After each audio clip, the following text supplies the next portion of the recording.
My brother texted you owe it to the family and demanded money for his house renovation, then banned me from Thanksgiving when I refused. So I used the property rights my dad left me to stop his scheme and expose his lies. I'm 33 years old, and for the most part, I try to keep my life pretty low drama. I like calm mornings, my woodworking hobby in the garage, and a good cup of black coffee with the window cracked open. I live about an hour outside the city in a modest but well-kept home I bought 5 years ago after a particularly grueling contract I landed with a tech firm. Nothing flashy, just something I could call mine. Which is funny now that I think about it, because apparently in my family, the word mine doesn't mean what I thought it did. Growing up, I was always the quiet one in the family. Not passive, just observant. My older brother Darren was the golden child, loud, charming captain of his high school football team. The kind of guy who could borrow your car, bring it back with an empty tank and a dented fender, and somehow make you feel like the jerk for mentioning it.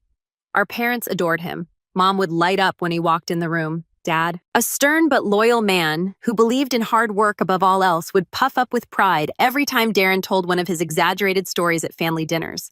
And me, I was the one clearing plates, refilling glasses, staying out of the spotlight. That's not to say I had a bad childhood. It just meant I learned early that peace came from not rocking the boat. I studied hard, kept to myself, and when I got a scholarship to college, I packed my bags and never really looked back. Darren, meanwhile, stayed close to home, got into real estate, sort of. Technically, he flipped houses, but it was more like he conned people into investing in his projects, promised big returns. And when things fell through, he'd cry about bad luck and disappear until the heat cooled off. And yet, despite the repeated failures, our parents continued to bail him out. He's trying, Mom would say. He's just got a different path, Dad would add, conveniently forgetting that Darren's path had run through about a dozen investors' wallets. After Dad passed away 3 years ago, I thought maybe things would change. Maybe without Dad's blind loyalty, the scales would finally balance a little. But grief does strange things to families. Mom leaned even harder into defending Darren. And with Dad gone, Darren seemed to think he had inherited not just the house, but the authority, the unspoken family throne. I didn't argue, I just stayed out of it, sent flowers for birthdays, showed up for major holidays, and otherwise lived my own life. That is until last fall. It started with a text message, just 3 lines, but the entitlement practically screamed through the screen. You owe it to the family to help. House needs renovating. $68,000. Tom, you stepped up like Dad did. I blinked at the number. $68,000. Now, could you help, or would you be willing to chip in? Just you owe it. Like I was some sort of dormant ATM that finally needed to cough up my overdue fees. And what really got me was the way he worded it. Owe it to the family. As if I hadn't been paying for everything on my own since I was 19. As if I hadn't taken care of Mom's hospital bills when she slipped and fractured her hip last year without telling anyone. As if he had been the one working 60-hour weeks while I scrimped and saved and gave up every vacation for 5 years to get my house. I stared at the screen trying to decide how to respond. My thumb hovered over the keyboard for a while before I finally replied, I'm not Dad. Simple, clear, not rude, just a boundary. The response came an hour later, but instead of a text, it was a voice note. Darren's voice cocky and just slightly slurred the way it always sounded after a couple drinks. Then don't bother showing up for Thanksgiving. I sat there for a few seconds listening to it again and again. That smug tone, that casual threat. It wasn't the words that hit me hardest. It was the assumption behind them. That my presence at Thanksgiving was something I should beg for. That the holiday wasn't about family, but about his control over who counted as family. That if I didn't cough up nearly 70 grand for his house, I was suddenly the outsider. And what really drove it home? Nobody else texted me. Not Mom, not our cousin Jenny, who always tried to play peacemaker. Not even our Uncle Ray, who usually replied to group chats with nothing but thumbs-up emojis. Silence. As if Darren had spoken for everyone. I didn't respond. I didn't argue. I just stayed quiet. Thanksgiving morning came and I spent it in my own kitchen cooking a small meal for one. Turkey breast, mashed potatoes, green beans, a pie I didn't even slice until the next day. There was a part of me that felt the familiar ache missing the old holidays, the noise, the clatter of dishes, the cousins playing cards at the kitchen table. But a bigger part of me felt something else. Not sadness, not exactly anger either. Clarity. And that clarity hit full force around 4 p.m. when I opened my phone and saw Darren's latest post, a glossy shot of him and Mom standing in front of his newly renovated house. He was holding a wine glass. She was mid-laugh, and the caption read, "Grateful for what matters most." I should have closed the app, should have let it slide. but my eyes drifted to something in the photo. The deck. That deck. The one I built with Dad 12 years ago on one of the only weekends Darren actually showed up to help and left halfway through because he had a thing. The one I had quietly purchased from Dad before he passed. When the property line was adjusted and the deck technically crossed into our adjacent land, Darren had wanted to bulldoze it last year for some hot tub plan that never materialized. I stopped him with paperwork. He'd been furious, and now he was posing on it, toasting from it. That's when the idea started forming. Quiet at first, just a whisper, but growing stronger. I clicked on the comment section and typed, "That deck you're standing on, I own it. And the lock's already changed." Then I closed, the app took a long sip of wine and waited. And that's when everything started to unravel. I didn't expect the comment to do much, maybe a snarky reply, maybe Darren would delete it out of embarrassment. But what I didn't account for, what I should have known, was that Darren didn't take embarrassment lightly. Not when it was public, not when it came from me, and definitely not when it hinted that he didn't own every square inch of the castle he was trying to flex in front of. The first response came 5 minutes later, a reply to my comment. "Real classy, Alex. This is why no one wants you around." Then a flurry of laughing emojis from some of Darren's buddies, guys I hadn't seen since high school who still referred to women as chicks and thought fantasy football was a personality. I didn't reply, didn't need to. I just sat back and watched as my phone buzzed again. This time, a group chat I hadn't muted yet. Family Core. It was called, Darren had named it years ago. In it were Mom, me, Darren, and our two cousins, Jenny and Troy. Darren. Can we all just take a moment to appreciate how Alex decided to ruin a perfectly nice family post with his bitterness? Jenny replied a few minutes later, cautious as ever. "I think it just caught people off guard, that's all, Darren. No one asked him to pay anything. I asked if he wanted to contribute like Dad used to. Guess that was too much." I stared at the screen. That rewrite of history, that sly shift from "you owe it" to "do you want to?" Classic Darren. I didn't respond in the group chat either. Not yet. Instead, I spent the next few days in a weird headspace. Not angry exactly, just tired. Tired of the script. Darren makes a mess. Everyone walks on eggshells. I'm told to be the bigger person. And somehow, I always end up swallowing the insult to keep the peace. But that peace was starting to feel more like rot. 2 days after Thanksgiving, I got a call from Mom. I almost didn't answer, but I figured maybe she wanted to talk things out. Maybe she'd seen through Darren's nonsense and wanted to make things right. Nope. She started in soft, friendly even. "Hi, sweetheart. Hope you had a nice little Thanksgiving." Little I ignored the jab and just said it was quiet. Then she got to the point. "So Darren told me about the comment you made on his post." I said nothing. "He's really hurt, Alex. You embarrassed him in front of everyone." "I didn't know he was capable of embarrassment," I said flatly. She sighed like I was being difficult. "This isn't like you. You've always been the reasonable one, the mature one." And there it was. The same language she'd always used to gently nudge me back into compliance. The mature one, the one who could take the hits and smile. I didn't say anything. She continued, "I just think maybe you could apologize. You know how Darren gets. He takes things personally, and you do own the deck, but do we really need to make things so complicated?" I couldn't help myself. I laughed, not loudly, just a short, disbelieving exhale. "Mom, he sent me a $68,000 invoice and told me I owe it to the family. Then he told me not to show up for Thanksgiving, but I'm the one making things complicated." She went quiet for a moment, then said, "I know your father would have helped." And that's when something snapped. My voice dropped lower, steadier. "Yeah. Well, Dad also wouldn't have sent an invoice. He wouldn't have blackmailed me with Thanksgiving, and he wouldn't have used the phrase "owe it to the family" like it was a mafia movie, so don't bring him into this." Her voice turned sharp. "That's uncalled for." "No, what's uncalled for is pretending Darren didn't demand money and throw a tantrum when he didn't get it. What's uncalled for is you calling me to clean it up." Another long silence. Then in a smaller voice she said, "You know what? Maybe it's better if we all take some space." And she hung up. I sat there with the dial tone buzzing in my ear and thought that was new. I'd expected guilt, maybe even tears, but space, that was different. That felt deliberate. The following week, I didn't hear a word. No texts, no calls. I figured maybe things were cooling down. But then I got the envelope, no return address, just my name written in my brother's unmistakably sloppy handwriting. Inside was a printout of a revised invoice now formatted like a professional contract. At the top, shared family home renovation contribution agreement. Below that, a list of suggested contributions from each relative. $16,800 for me, $5,000 for Jenny, $2,000 from Troy, and nothing for Darren, of course, because he was managing the project. At the bottom was a line for my signature. I laughed out loud this time. It wasn't even disbelief anymore. It was surreal, like watching a bad parody of a family drama, except this was my actual life. That same day, I got a voicemail from Jenny. Hey, I just wanted to say I got one of those letters too. I'm guessing you did. This is getting weird. Call me. I did. We talked for over an hour. Jenny was always the only one in the family who saw things clearly, even if she didn't always say it aloud.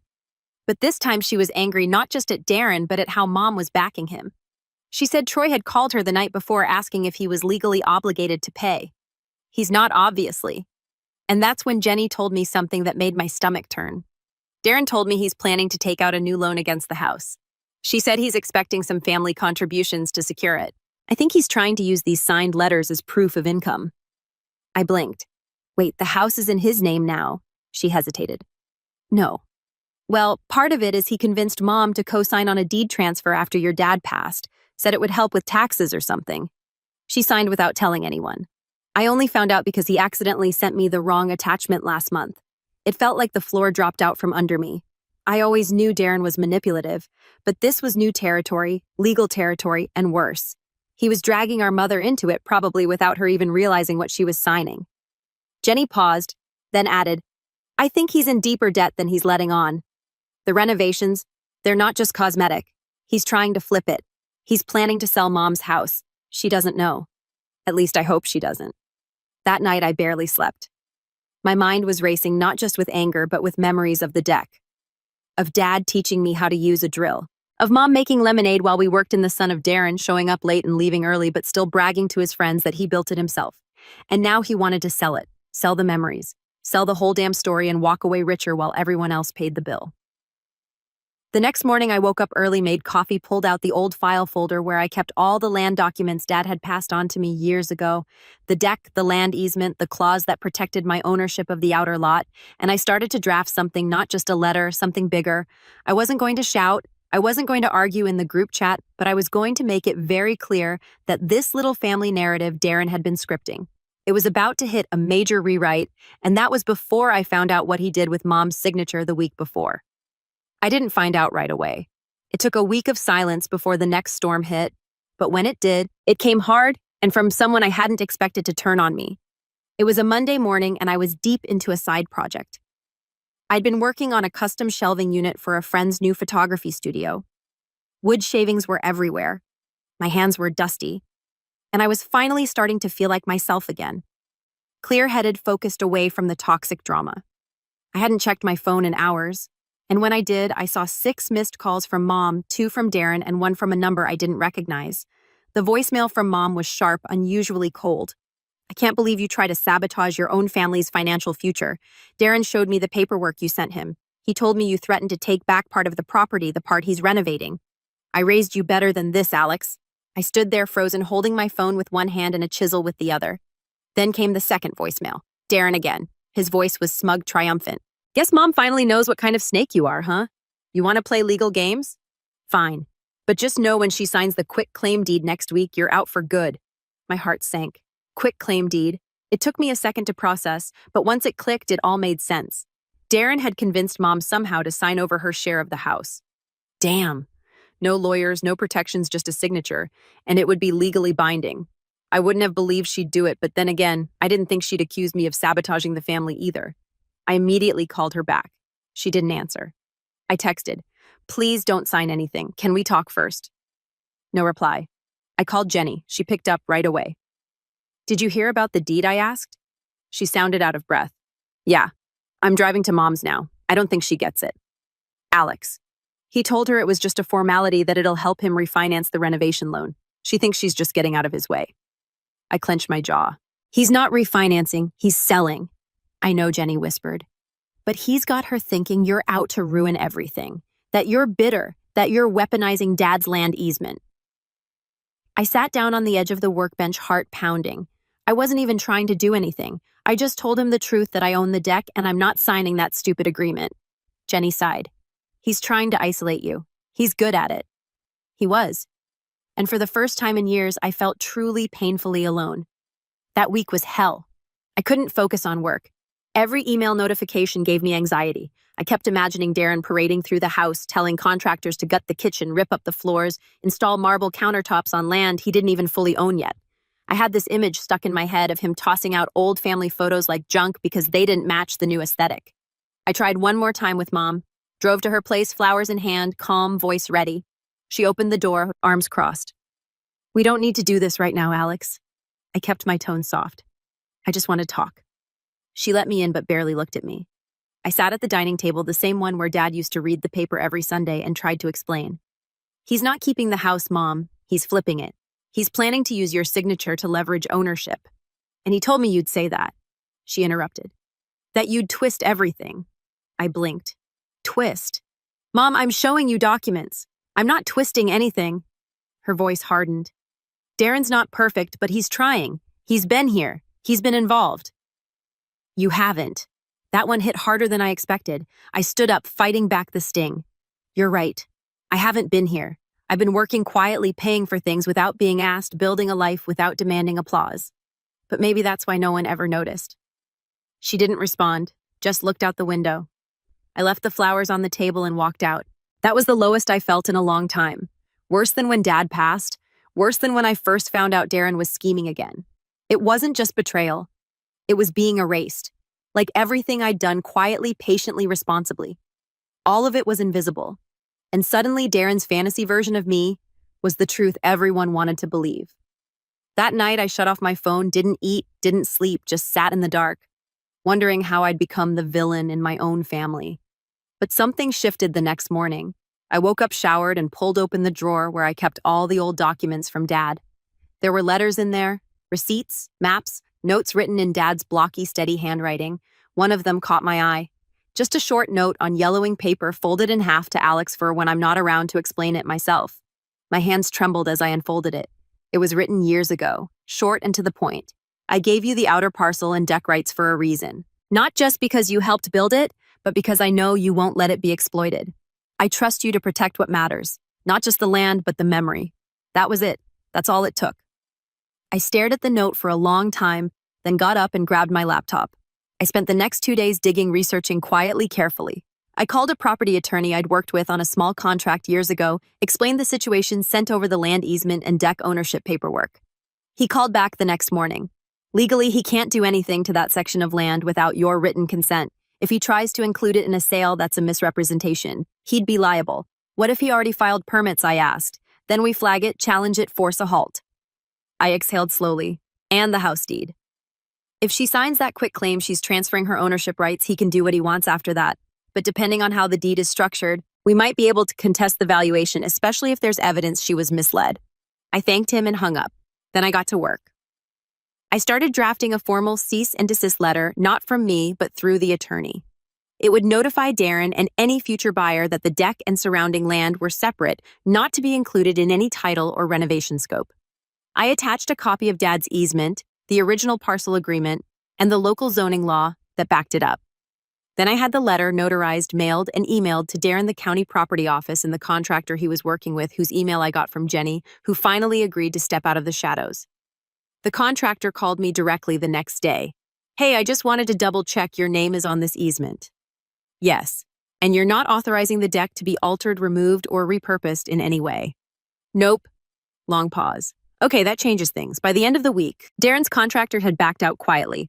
No social media post, no grand announcement, just a one-line email to Darren saying they were withdrawing from the project due to unforeseen legal complications. And then the permit office contacted Darren. Apparently, someone had submitted a formal inquiry about a permit being issued on land that wasn't legally part of the main parcel. That triggered a review, a slow one. Bureaucracy at its finest, and suddenly Darren's big renovation dead in the water. But the fall wasn't over yet because a few days later, Jenny sent me a screenshot. It was a Craigslist listing. No photo, just a vague description. "Charming family home, recently updated, great neighborhood, perfect for first-time buyers. Asking price a laughably high number. Seller Darren's LLC." I scrolled down and saw something else. A line in the description that said, "Spacious backyard deck, perfect for hosting." I laughed, but not in a funny way because Darren was still trying to sell my property. And now it was time to rise. It's funny how once you stop asking for a seat at the table, you realize how much power you actually have when you start building your own. By the time I saw the Craigslist listing for Darren's recently updated family home, I wasn't even surprised. He had a pattern, and it was always the same: inflate, spin, deny, and bail. But this time, I wasn't the one scrambling to keep the peace. I wasn't even mad. I was calculating, focused, and honestly, I was calmer than I'd been in weeks. The listing proved something important. Darren was in deeper than anyone realized. He was already trying to offload the house, probably to get ahead of whatever debt storm was brewing behind the scenes. And he still thought I'd stay quiet, that I'd roll over the way I always had. He didn't know I'd already lawyered up. The contractor dropping out had stalled his renovations. The permit freeze made selling tricky, but it wasn't enough. Darren was slippery. He could still spin it. He could still find some buyer desperate enough to ignore the red flags, especially if the listing didn't mention the pending legal disputes. So I had to be smarter, sharper. I had to set a trap when he'd walk into willingly. And I knew exactly where to start. The buyer Craigslist was too vague. But I knew Darren. He didn't rely on one method. He was probably fishing for buyers across platforms. So I started looking. Facebook Marketplace, Zillow, local FSBO groups. And after 2 hours of scrolling and filtering, I found it. Same house, same description this time, with photos, the freshly painted siding, the backyard angled just right to crop out the deck. A few blurry photos of the interior that still looked half-gutted. And under agent contact, there it was. Darren J. King Family Real Estate Group, LLC. A name he'd made up. No license, no real group. Just him and an email address I recognized from when he borrowed my Netflix login 3 years ago and never gave it back. Perfect. I created a throwaway email using a generic-sounding name and wrote, "Hi, I'm interested in the property you've listed. Saw it on Facebook. Looks great. Would love to schedule a walkthrough and learn more about the renovations." He replied within 10 minutes. Typical Darren. "Hey, thanks for the message. The house is still available. Schedule's open this weekend if you want a tour. It's a hot listing though, so serious buyers only. I've had a lot of interest." I responded as Sam, an out-of-town investor looking for a long-term rental opportunity. Darren loved investors. Investors meant fast money, no fuss, no inspections. Exactly the kind of target he could overpromise to and hope they didn't dig too deep. We scheduled a walkthrough for Saturday at 11 a.m. Now I needed someone to play Sam. I thought about hiring someone, but that came with risks. Instead, I called in a favor from someone who owed me, Greg Wallace. Greg was a former coworker now working in property compliance. We'd worked on a nightmare contract together years ago, and I'd covered for him when a client tried to pin a blown deadline on his department. He never forgot that. "Let me get this straight," Greg said after I laid it all out. "You want me to pretend to be a buyer, walk through your brother's half-renovated house, and ask a bunch of annoying legal questions?" "Basically," I said, but casually, like, "You're just a smart investor." He laughed. "Alex, this is petty. I love it. I'm in." We rehearsed a little. I sent Greg the deck documents, the zoning maps, and even printed him a fake buyer worksheet to carry. All he had to do was play the part, ask specific questions, push Darren to admit on record that he owned the deck, or worse, that the renovations included property he didn't have rights to. Saturday morning, I parked 2 blocks away. Greg had a mic in his shirt collar. I had my laptop open in my car, audio streaming live to my headphones. At 11:03 a.m., Greg knocked on the door. Darren answered with his usual fake charm tone. "Hey, you must be Sam. Come on in, man. Let me show you around." The first few minutes were small talk. Darren bragging about the appliances, none of which were installed yet. Then the tour shifted to the backyard. "Greg, nice deck. Is that included in the parcel, Darren?" "Yep. Fully part of the property. Just needs a little staining." Greg wasn't sure. "County records show a separate parcel line." Darren paused. "Oh yeah. Well, that's just a technicality. My family owns the land. It's all in the family. No one's going to fight over it." Greg got it. "So if I included the deck in a financing appraisal, that's fine, Darren." With just a hint of hesitation. "Yeah, totally. I mean, it's part of the living space, you know." Boom, a lie on record. Misrepresenting property ownership to a prospective buyer, enough for a formal complaint to the state licensing board. Even if he wasn't licensed, the act of posing as one while giving false information was serious. Greg wrapped up the visit with a few more probing questions. Thanked Darren and left. I submitted the audio file to my attorney that afternoon. He grinned when he heard it. "Want to make things really fun?" he asked. "Always. We send this to the listing platforms with a legal notice of misrepresentation.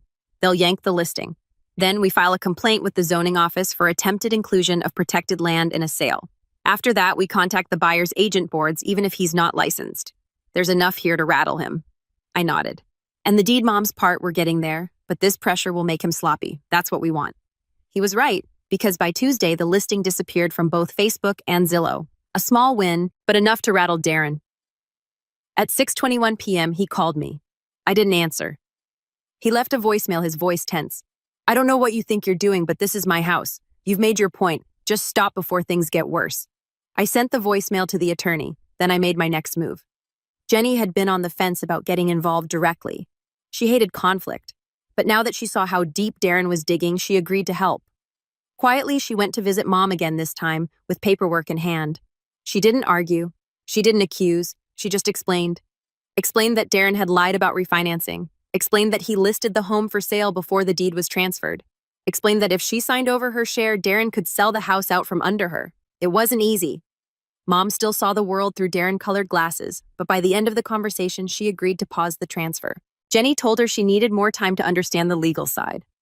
That pause was all I needed because what Darren didn't know was that I had already filed a notice of intent to enforce easement rights with the county office, which meant that if he did try to relist the property again, without removing the deck and redrawing the boundary lines, it would be flagged instantly.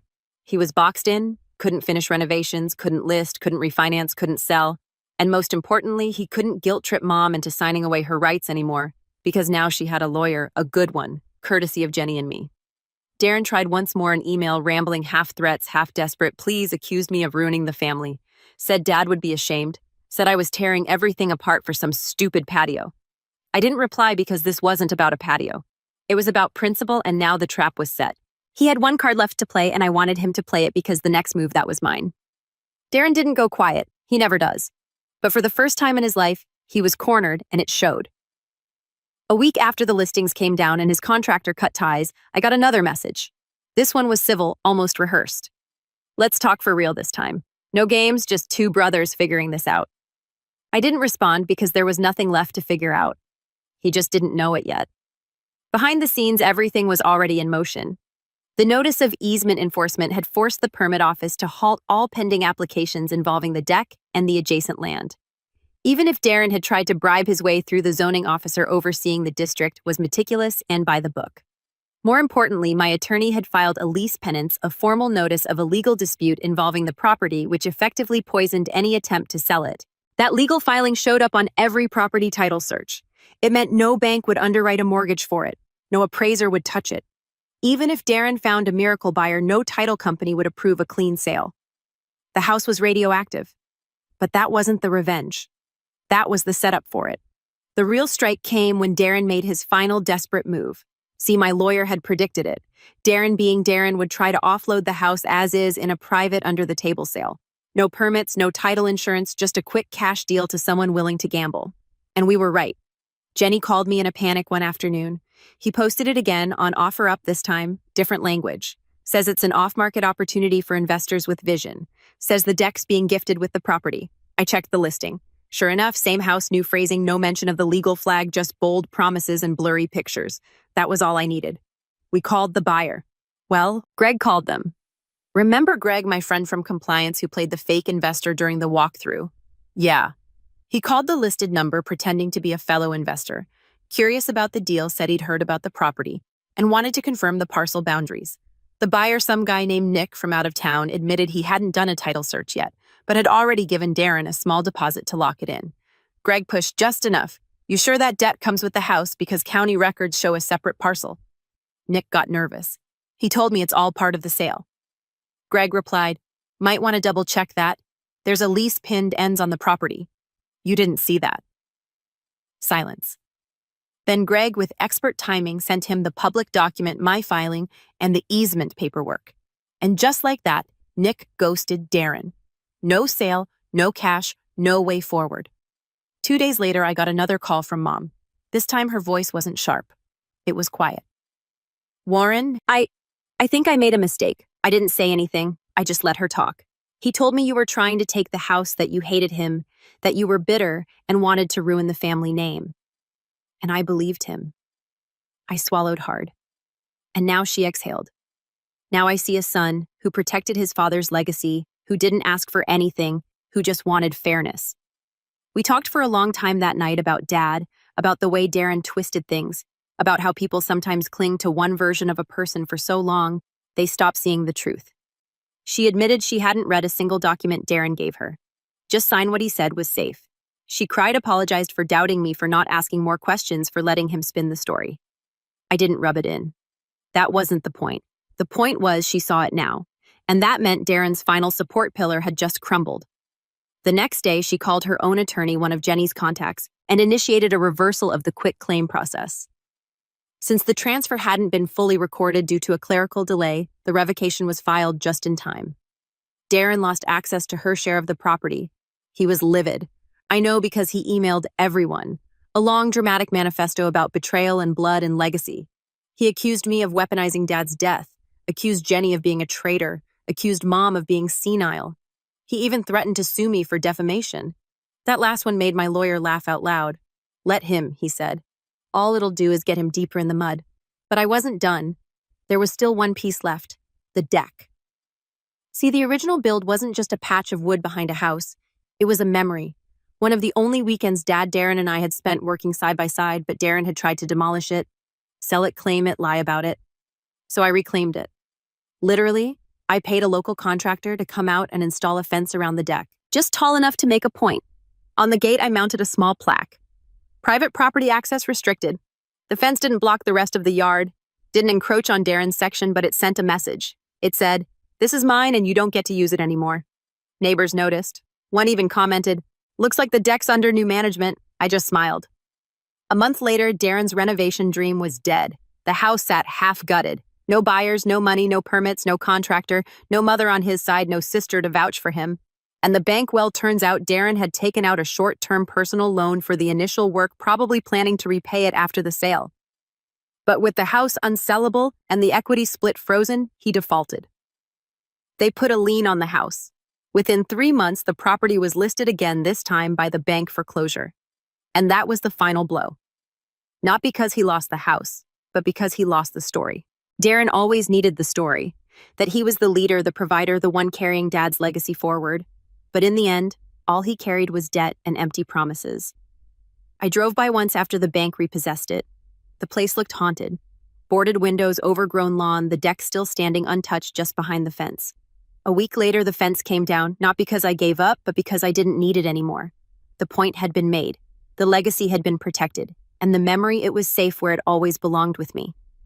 I left a final note on the kitchen counter the day they started auctioning off the interior fixtures. Just a simple one. You always said I never stepped up. Turns out I did. You just never noticed. Darren didn't attend the auction. Mom came by the following weekend. We sat on the deck, coffee in hand, watching the sunset behind the trees, the same way we used to with Dad. She was quieter now, humbler. But there was a peace in her eyes I hadn't seen in years. "I'm proud of you," she said. I didn't need to hear it, but it still meant everything. That night, I stood alone on the deck and looked out across the yard, now stripped of illusions and schemes. Just quiet grass, fading light, and the echo of a battle I hadn't wanted but refused to lose. Because sometimes standing your ground doesn't look like shouting or slamming doors. Sometimes it looks like a fence. Sometimes it looks like silence. And sometimes it looks like winning. He tried to inherit the legacy, but I built it board by board, and I never let go.